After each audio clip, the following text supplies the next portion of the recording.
नमस्कार, हरियाणा न्यूज देख रहे सभी दर्शकों का मैं राजविंदर कौर स्वागत करती हूं। खबरों की शुरुआत से पहले एक नजर हेडलाइंस की ओर।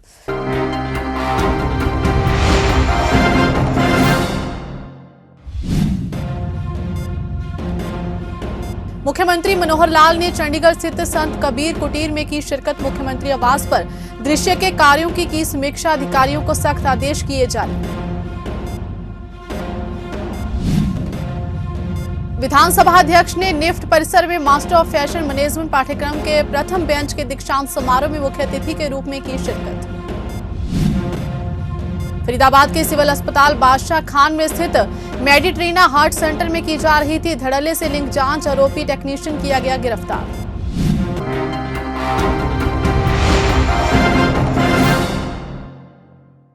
अब खबरें विस्तार से।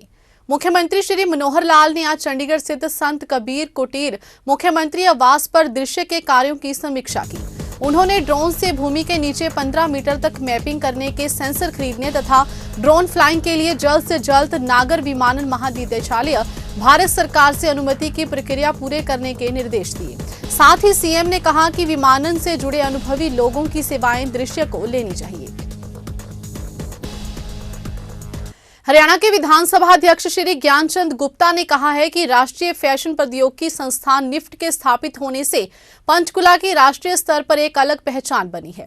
उन्होंने कहा कि निफ्ट का भवन देश में अपनी तरह का पहला ग्रीन भवन है। यहां विद्यार्थियों को सभी आवश्यक सुविधाएं उपलब्ध करवाई जा रही हैं। गुप्ता आज सेक्टर 23 स्थित राष्ट्रीय फैशन प्रौद्योगिकी संस्थान निफ्ट परिसर में मास्टर ऑफ फैशन मैनेजमेंट पाठ्यक्रम के प्रथम बेंच के दीक्षांत समारोह में मुख्य अतिथि के रूप में संबोधित कर रहे थे। इस अवसर पर उन्होंने कहा कि स्तर 2020-22 के मास्टर ऑफ फैशन मैनेजमेंट पाठ्यक्रम में 33 छात्रों को डिग्री प्रदान की। उन्होंने कहा कि स्नातक करने वाले 33 छात्रों में से अधिकतर पहले ही चंडीगढ़, बेंगलुरु, गुरुग्राम, हैदराबाद एवं पुणे में शीर्ष बहुराष्ट्रीय कंपनियों में चयनित हो चुके हैं, जबकि कुछ छात्रों ने अपना उद्यम शुरू करने का विकल्प चुना है। इस भवन का उद्घाटन 12 जुलाई 2022 को केंद्रीय कपड़ा मंत्री श्री पीयूष गोयल व मुख्यमंत्री श्री मनोहर लाल द्वारा किया गया था। वो सपना साकार हुआ है जो लगभग 8 वर्ष पहले जब मैं पहली बार चुन करके आया था तो निफ्ट के बारे में जानकारी मिली कि पंचकुला में निफ्ट का संस्थान आने वाला है। हमने प्रयास किया। मैंने आदरणीय मुख्यमंत्री जी से, आदरणीय नरेंद्र मोदी जी से प्रार्थना की कि निफ्ट हमारे यहाँ आना चाहिए। 1-2 बार बीच में इसको चेंज करने की भी आई कि यहाँ से कोई क्षेत्र चला जाए, लेकिन आदरणीय नरेंद्र मोदी जी का जो प्यार है उसके कारण ये निफ्ट पंचकुला में आया। और आज इस बात की मुझे बड़ी प्रसन्नता है कि पहला जो कन्वोकेशन है निफ्ट का वो आज यहाँ पर उसका आयोजन हुआ। 33 बच्चों को जो फर्स्ट बैच है जो उन्होंने जो मास्टर ऑफ फैशन मैनेजमेंट का उसके अंदर वो डिग्री प्राप्त की। जब ये सेशन शुरू हुआ था कोविड काल था और कोविड काल में जो पॉलिटेक्निक कॉलेज है पंचकुला का वहाँ ये क्लासेस शुरू हुई थी। लेकिन जो ही निफ्ट की बिल्डिंग कंप्लीट हुई, यहाँ पर हॉस्टल की व्यवस्था हुई, तो यहाँ पर एक अच्छे प्रकार से जो फैशन डिज़ाइनिंग के अलग अलग कोर्सेज हैं उनकी क्लासेस शुरू हो गई। और आज इस बात की मुझे प्रसन्नता है कि ये जो इंस्टीट्यूट है पंचकुला का national institute of fashion technology, पूरे देश के अंदर जो अच्छे संस्थान हैं, दिल्ली जैसे बड़े संस्थान हैं, उन्हीं की कंपटीशन में एक अच्छा स्थान प्राप्त कर रहे हैं। आज जो निफ्ट के अंदर बच्चे ट्रेनिंग लेने वाले हैं उनकी फर्स्ट चॉइस पंचकुला बनता जा रहा है।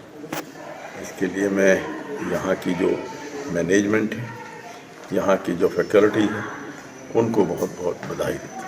कलायत विधानसभा क्षेत्र की नगर पालिका कलायत में सीएम फ्लाइंग की टीम की ओर से छापा मारा गया।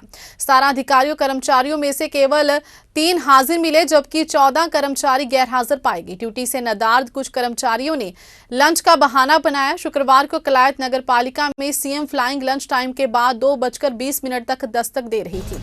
सबसे पहले हाजिरी रजिस्टर को कब्जे में लिया गया। इसके बाद निरीक्षण में लगभग सभी कुर्सियां खाली पाई गई। सरकार इस मामले को लेकर संजीदा है कि सीट से नदारद रहने वाले कर्मचारियों पर नकेल डाली जाए।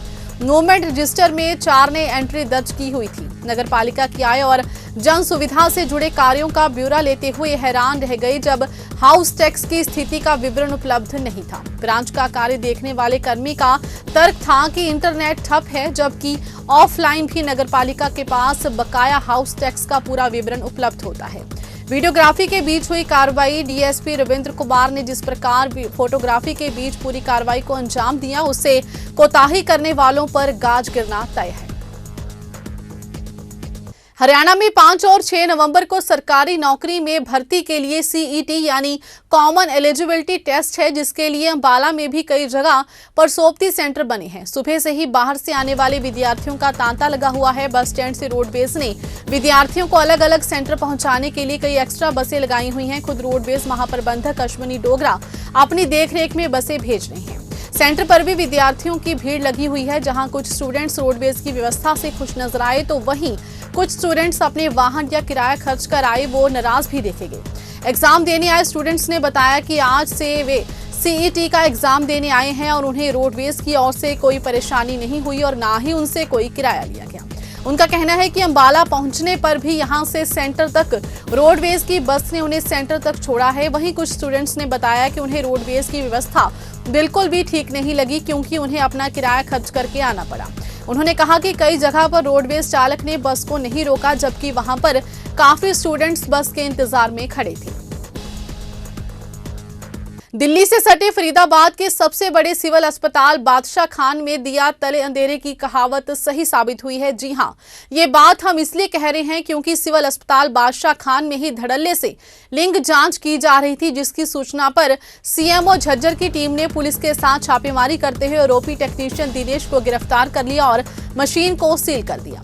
सबसे बड़ा सवाल है कि जिस अस्पताल में पीएमओ का दफ्तर हो, इस अस्पताल में शहर के सीएमओ का दफ्तर हो, उसी अस्पताल में ये लंबे समय से धड़ल्ले से खेला जा रहा था। इसलिए दिए तले अंधेरा की ये कहावत अस्पताल में स्टिक बैठती है। फिलहाल पुलिस ने आरोपी टेक्नीशियन को गिरफ्तार कर आगे की कार्रवाई शुरू कर दी है, लेकिन सबसे बड़ा सवाल है कि ये किसके इशारे पर आरोपी टेक्नीशियन दिनेश सिविल अस्पताल बादशाह खान में लिंक जांच कर रहा था। इस गोरख धंधे में कौन कौन शामिल है, इसकी जांच भी होनी चाहिए, क्योंकि इसी अस्पताल प्रांगण में पीएमओ सविता यादव और सीएमओ विनय गुप्ता का भी दफ्तर है।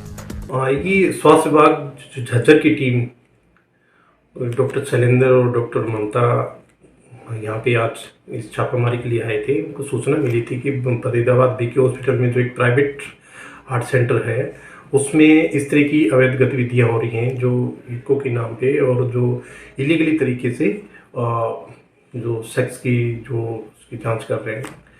तो यहाँ फरीदाबाद बीके हॉस्पिटल के डॉक्टर हारिस और डॉक्टर एम के सिंह को इस टीम में शामिल किया गया और लोकल पुलिस को इसमें शामिल किया गया और एक नकली ग्राहक तैयार करके और उसमें सेंटर में भेजा गया एक लेडी को। तो उन्होंने उसकी वो जांच कर दी, जो इलीगल प्रैक्टिस में जो पहले से रूटीन में कर रहा था, उसी तरह उसके साथ भी उसने वो किया और उसने 1100 कुछ रुपये जो पहले से सिग्नेचर शुदा थे वो लेके रख लिए उसने, और टीम ने उसको रंगे हाथों गिरफ्तार कर लिया। थाना है इसका SGM नगर, उसमें इसका मुकदमा दर्ज किया गया है, आरोपी को गिरफ्तार कर लिया गया है। ये दिनेश टेक्नीशियन था जो इलीगल तरीके से और सभी को अंधेरे में रख के और ये इस कार्य में कर रहा था, अंजाम दे रहा था, और साइन भी जो अधिकृत डॉक्टर था उसके खुद साइन मार के दे रहा था।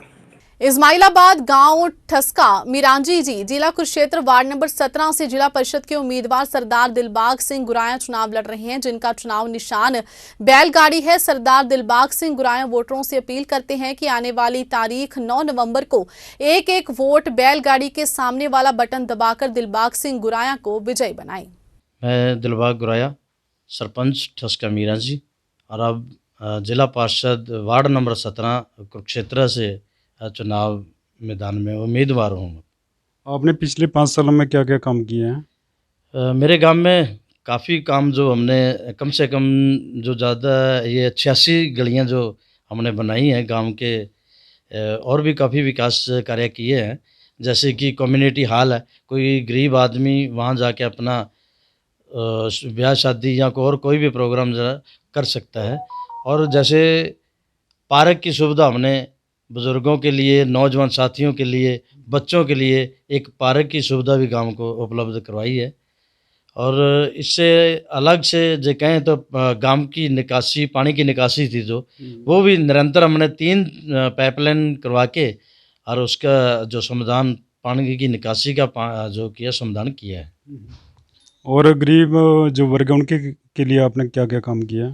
गरीब लोगों के लिए, गरीब तबके के लिए सबसे पहले हमने उनका जो बीपीएल कार्ड थे वो आज से 2-3 साल पहले भी हमने बनवाए हैं। अब भी हमने 350 कार्ड जो बीपीएल कार्ड जो गरीब तबके के बने हैं। और उसके बाद प्रधानमंत्री आवास योजना के तहत हमने उनको, जैसे गांव में उनको कॉलोनी बोलते हैं, और प्रधानमंत्री आवास योजना के तहत 110 जो हमने मकान सरकार से लेकर उनको मुहैया करवाए हैं। आप इस वक्त जो जिला परिषद का चुनाव लड़ रहे हैं उसमें आपको क्या निशान मिला है और आपकी क्या योजनाएं आगे? मेरे जिला परिषद का जो चुनाव मैं लड़ रहा हूँ, वार्ड नंबर 17 कुरुक्षेत्र से, किसान का गड्ढा बैलगाड़ी जो मेरा चुनाव में निशान है। और आगे जो कार्य करने हैं वो गांव वालों ने पहले मेरे को एक गांव की जो सेवा करने का मौका दिया। अब 28 गांव है, 28 गांव का मुझे सेवा का मौका मिलता। मैं बढ़ चढ़ कर 28 गांव को अपने ठस्का मीरा जी जैसे समझकर 28 गांव में मैं विकास कार्य करने का काम करूंगा। 9 नवंबर को होने जा रहे जिला परिषद के चुनाव के लिए मैदान में उतरे उम्मीदवार पूरे जोर शोर के साथ चुनाव प्रचार में जुटे हुए हैं। जिला कुरुक्षेत्र के वार्ड नंबर 16 से जिला परिषद के लिए भाजपा की प्रत्याशी जसविंदर कौर भी जनसंपर्क अभियान में जुटी हुई है। जसविंदर कौर अपने वार्ड के अंतर्गत आते 26 गाँव के लोगों से अपील कर रही हैं कि उन्हें एक मौका दे, जीत हासिल कर वे गाँव को विकास के पथ पर ले जाने और हर व्यक्ति तक सरकारी योजनाओं का लाभ पहुंचाएंगे, इसके लिए काम करेंगे। उन्होंने लोगों से 9 नवंबर को भाजपा के चुनाव निशान पर मोहर लगाकर उन्हें कामयाब बनाने की अपील की। मैं जसविंदर कौर जिला कुरुक्षेत्र के वार्ड नंबर 16 से उम्मीदवार हूँ। मैं भारतीय जनता पार्टी की तरफ से उम्मीदवार घोषित की गई हूँ। मेरा चुनाव चिन्ह कमल का फूल है। मैं माननीय मुख्यमंत्री श्री मनोहर लाल खट्टर जी, प्रदेशाध्यक्ष श्री ओम प्रकाश धनखड़ जी तथा हल्के से राज्य मंत्री श्री संदीप सिंह जी का धन्यवाद करती हूँ, जिन्होंने पार्टी की छोटी सी कार्यकर्ता को इतना मान सम्मान दिया। हमें पार्टी की नीतियों पर ही कार्य करना है, हल्के का विकास करना है। मुझे हमारे 26 गांवों से मिल रहे हमारे बुजुर्गों, माताओं, भाई बहनों के जन समर्थन के लिए मैं उनकी आभारी हूँ। हमारी सरकार द्वारा चलाई जा रही अंत्योदय योजना का उद्देश्य यही है कि कतार में खड़े प्रत्येक अंतिम व्यक्ति तक हमारी प्रत्येक योजना का लाभ हम पहुंचा सकें। जैसे कि आयुष्मान भारत योजना, जिसके अंतर्गत प्रत्येक व्यक्ति को अपना इलाज कराने के लिए 5 लाख तक का मुफ्त बीमा दिया जाता है, तथा जनधन बीमा योजना, किसान सम्मान निधि योजना, जिसके अंतर्गत किसान भाइयों को सम्मान दिया जाता है, और उज्ज्वला योजना, जिसके अंतर्गत प्रत्येक गृहिणी को फ्री सिलेंडर उपलब्ध करवाए गए हैं। हमारी सरकार का उद्देश्य यही है कि हम प्रत्येक व्यक्ति तक अपनी योजनाओं का लाभ पहुंचा सकें। जो यहाँ के वोटर हैं उनसे क्या अपील करना चाहिए?